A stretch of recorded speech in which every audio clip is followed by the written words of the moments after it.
ಅಧ್ಯಕ್ಷರೇ, ಚುಕ್ಕೆ ಗುರುತಿನ ಪ್ರಶ್ನೆ 858 ಮಾನ್ಯ ಪಶುಸಂಗೋಪನಾ ಮತ್ತು ರೇಷ್ಮೆ ಸಚಿವರನ್ನ ಕೇಳಲಿಕ್ಕೆ ಬಯಸ್ತೇನೆ. ಅಧ್ಯಕ್ಷರೇ, ಉತ್ತರ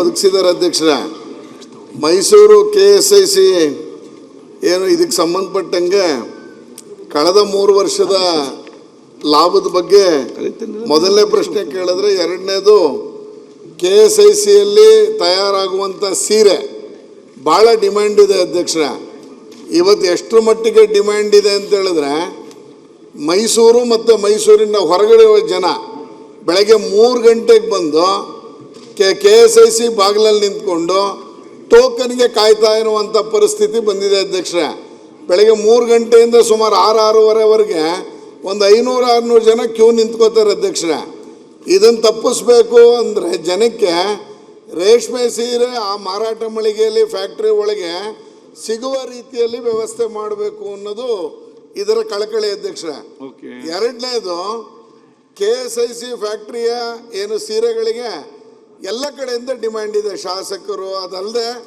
ಬೇರೆ ಬೇರೆಯವ್ರು ಬಂದು ಅಲ್ಲಿ ಒಳಗಡೆ ಗೋಡೌನಲ್ಲಿ ಸ್ಟಾಕ್ ಇರುತ್ತೆ, ಅದನ್ನು ತೆಗೆಸ್ಕೊಡಿ ಅಂತ ನಮಗೂ ಫೋನ್ಗಳು ಒತ್ತಡ ಬರುತ್ತೆ.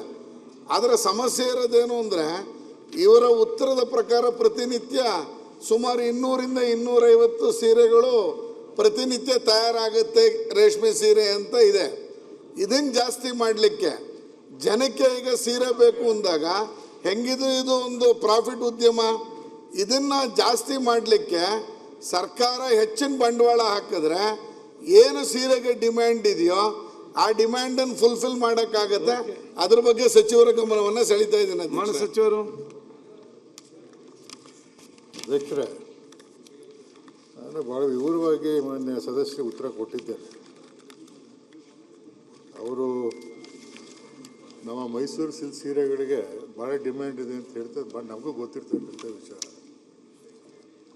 ಜೊತೆಗೆ ನಾವು ಒಂದು ದಿನಕ್ಕೆ 350-400 ಸೀರೆ ತಯಾರು ಮಾಡ್ತೀವಿ ಅಧ್ಯಕ್ಷ. ಒಂದು ದಿನಕ್ಕೆ ನಮಗೆ ಡಿಮ್ಯಾಂಡ್ ಯಾತಕ್ಕೆ ಬಂದಿದೆ ಅಂತ ಹೇಳಿದ್ರೆ, ಭಾಳ ಒಳ್ಳೆ ಕ್ವಾಲಿಟಿ ಸೀರೆ ನಮ್ಮ ಮೈಸೂರು ಸಿಲ್ಕ್ ತಯಾರು ಮಾಡ್ತಕ್ಕಂಥದ್ದು. ಅದರಲ್ಲಿ ಸ್ವಲ್ಪನೂ ಡ್ಯಾಮೇಜ್ ಇದ್ದರೆ ಮಹಿಳೆಯರು ತಗೊಳ್ಳೋದಿಲ್ಲ. ಕೂತ್ಕೊಳ್ಳಿ, ಒಂದೇ ಒಂಚೂರು ಡ್ಯಾಮೇಜ್ ಇದ್ದರೂ ಮಹಿಳೆಯರು ತಗೊಳ್ಳೋದಿಲ್ಲ. ಭಾಳ ಕ್ಲೀನಾಗಿ ನೋಡಿ ಸೀರೆ ಪರ್ಚೇಸ್ ಮಾಡ್ತಾರೆ ಮಹಿಳೆಯರು. ಹೀಗಾಗಿ ನಾವು ನೇಯ್ಗೆ ಮಾಡ್ತಕ್ಕಂಥ ಸಂದರ್ಭದಲ್ಲಿ ಭಾಳ ಎಚ್ಚರಿಕೆಯಿಂದ ಭಾಳ ಸೂಕ್ಷ್ಮವಾಗಿ ಆ ಸೀರೆಗಳನ್ನ ತಯಾರು ಮಾಡ್ತಕ್ಕಂಥದ್ದು ಮೊದಲಿಂದ ನಡ್ಕೊಂಡು ಬಂದಿರತಕ್ಕಂಥ ಒಂದು ಪರಿಪಾಠ. ಈಗ ನಾವು ಎರ್ರಾಬಿರ್ರಿ ಸೀರೆ ತಯಾರು ಮಾಡಿ ಜನರಿಗೆ ಕೊಡೋಕ್ಕಾಗಲ್ಲ ಅಂತ, ಸೇಲ್ವಾಗಲ್ಲ. ಸ್ವಲ್ಪ ಡ್ಯಾಮೇಜ್ ಇದ್ರೂ ಬಿಸಾಕ್ಬಿಟ್ಟು ಹೊಟ್ಟೋಗ್ತಾರೆ ಅವರು. ಆಮೇಲೆ ಮತ್ತೊಂದು ಏನು ಹೇಳಿದ್ರೆ, ಹೆಚ್ಚಿಗೆ ಮಾಡೋಕ್ಕೆ ನಾವು ಪ್ರಯತ್ನ ಮಾಡ್ತಾಯಿದ್ದೀವಿ. ಪ್ರೊಡಕ್ಷನ್ ಜಾಸ್ತಿ ಮಾಡೋಕ್ಕೆ ಪ್ರಯತ್ನ ಮಾಡ್ತಾಯಿದ್ದೀವಿ. ಮತ್ತು ನಮ್ಮಲ್ಲಿ ಕ್ವಾಲಿಟಿ ಗೂಡುಗಳನ್ನೇ ತಯಾರು ಮಾಡಿ ನಾವು ಪರ್ಚೇಸ್ ಮಾಡಬೇಕು. ನಾವು ಸಿಕ್ಕಿದ ಎಲ್ಲ ಗೂಡು ತಗೊಂಬರೋಕ್ಕಾಗಲ್ಲ. ಮತ್ತು ಕಾಂಪಿಟೇಷನು ಜಾಸ್ತಿ ಇದೆ ಈಗ. ಬರೀ ನಮ್ಮ ಇದೆ ಅಂತಲ್ಲ, ಈಗ ಇದು ತಮಿಳ್ನಾಡವ್ರು ಬರ್ತಾರೆ, ಮಹಾರಾಷ್ಟ್ರದವ್ರು ಬರ್ತಾರೆ, ಬೇರೆ ಬೇರೆ ರಾಜ್ಯದವರೆಲ್ಲ ಬಂದು ಗೂಡನ್ನು ಪರ್ಚೇಸ್ ಮಾಡ್ತಾರೆ, ಮತ್ತು ಡೀಲರ್ಸು ಸಹ ಪರ್ಚೇಸ್ ಮಾಡ್ತಾರೆ. ಹೀಗಾಗಿ ಭಾಳ ಡಿಮ್ಯಾಂಡ್ ಇದೆ ಅದಕ್ಕೆ ನಮ್ಮಲ್ಲಿ ಇದು ಮಾಡೋದಕ್ಕೆ. ಮತ್ತು ನಾವು ಒಳ್ಳೆ ಕ್ವಾಲಿಟಿ ಗೂಡನ್ನೇ ತಗೊಂಬಂದು ನಾವು ಒಂದು ಸೀರೆ ತಯಾರು ಮಾಡಬೇಕು. ಅವ್ರು ಹೇಳ್ತಾರೆ ಕ್ಯೂ ನಿಂತ್ಕೋತಾರೆ ಅಂತ ಹೇಳ್ತಾರೆ. ಈಗ ನಾವು ಏನು ಕ್ಯೂ ನಿಂತ್ಕೋದು, 3 ಗಂಟೆಗೆ ಯಾರು ಬರೋಲ್ಲ.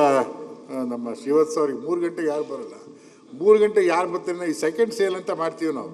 ಏನು ಸ್ವಲ್ಪ ಡ್ಯಾಮೇಜ್ ಸೀರೆ ಆಗಿರುತ್ತಲ್ಲ, ಆ ಸೀರೆನ ಸೆಕೆಂಡ್ ಸೇಲ್ಸ್ ಅಂತ ಮಾಡ್ತೀವಿ ನಾವು. ಅದನ್ನು ಮಾಡುವಾಗ 3 ಗಂಟೆ ಒಂದು ಅದಕ್ಕೆ ಮುಂಚೆ ಬಂದು ನಿಂತ್ಕೋದು. ಸೆಕೆಂಡ್ ಒಂದು 30% ಡಿಸ್ಕೌಂಟ್, 25%, 30% ಡಿಸ್ಕೌಂಟ್ ಇಟ್ಟಿರ್ತಾರೆ. ಆಗ ಬಂದು ಸ್ವಲ್ಪ ನಿಂತಿರ್ತಾರೆ. ಬೇರೆ ಟೈಮಲ್ಲಿ ನಾವು ನಮ್ಮ ದಿನ ತಯಾರಾದಂಥವನ್ನ ಬೆಂಗಳೂರಿಗೆ ಕಳಿಸ್ತೀವಿ, ಮತ್ತು ಅಲ್ಲಿ ಲೋಕಲ್ಲಾಗೂ ಮಾರಾಟ ಮಾಡ್ತೀವಿ. ಮತ್ತು ಈಗ ಆನ್ಲೈನು ಓಪನ್ ಮಾಡಿದ್ದೀವಿ.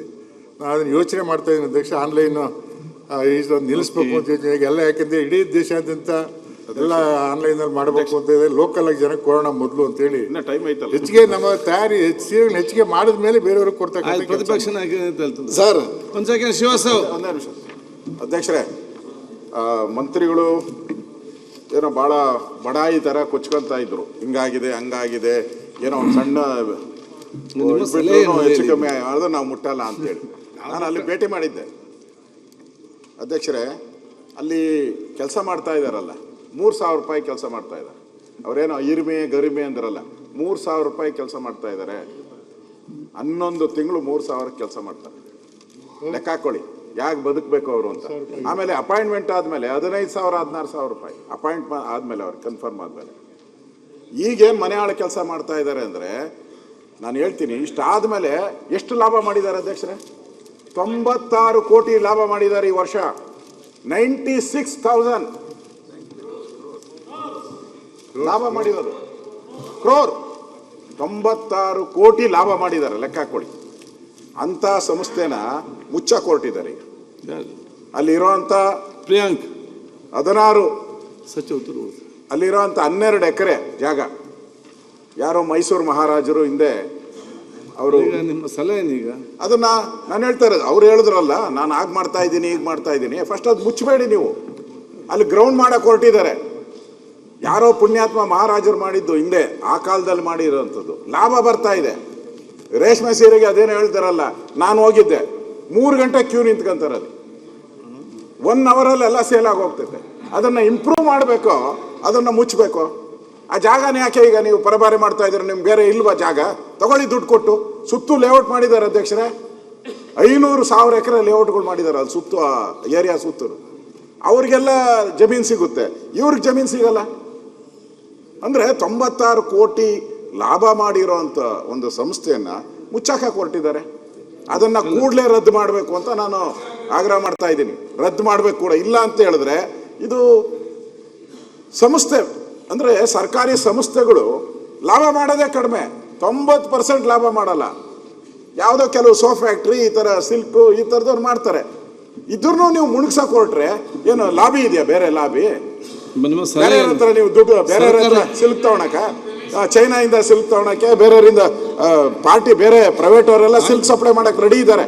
ಇದನ್ನ ಮುಚ್ಚಿಬಿಟ್ರೆ ನಾವು ಸಿಲ್ಕ್ ಸಪ್ಲೈ ಮಾಡೋಣ ಅಂತೇಳಿ. ಈ ಸರ್ಕಾರ ಅದಕ್ಕೆ ಸಲಹೆ ಏನಿದೆ? ಮುಚ್ಚಬಾರ್ದು, ಓಕೆ, ಮನೆ ಮುಚ್ಚಬಾರ್ದು. ಅದಕ್ಕೆ ಸೂಕ್ತ ಉತ್ತರ ಕೊಡಬೇಕು ಅಂತ ಆಗ್ರಹ ಮಾಡ್ತೀನಿ.